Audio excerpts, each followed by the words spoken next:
So, one of the two books that I'm reading is called No Common Ground by Karen Cox. This book is talking about the conflict that the people of the South, or just people that still want to memorialize the Confederates, are facing. We have people that want to memorialize and exalt fallen Confederate soldiers, and then you have people that are the descendants of slaves that are like, nah, that's directly in disregard of my humanity and my foremothers and forefathers' humanity.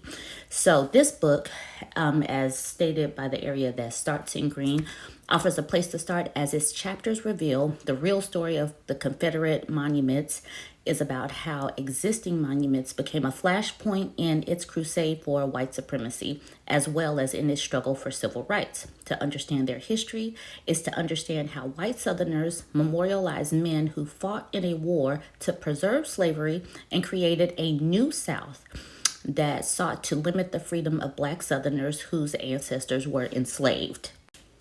Okay, I'm going to read part of a speech that is from the pro-Confederacy people. Hold on.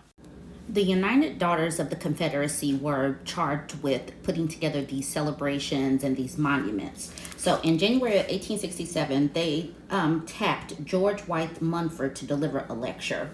He starts with, if aliens to our soil can mutilate and deface the college, demolish its apparatus and destroy its libraries, what may they not do? As far as he was concerned, federal authorities had denied white Southerners their constitutional liberty, states' rights. Now, we are looking with terror at the great maelstrom of legislative misrule, alluding to the advent of congressional reconstruction just a year earlier. Munford described counties under the thraldom of military occupation, sending forth spawn to rule and have dominion over her people.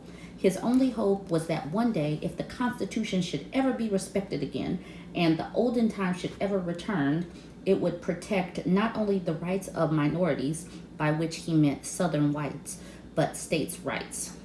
Munford's speech also reflected on the revolutionary ancestors. Like many others after him, he expressed a belief that white Southerners were the real defenders of the legacy of liberty and insisted that Confederate soldiers were patriots cut from the same cloth.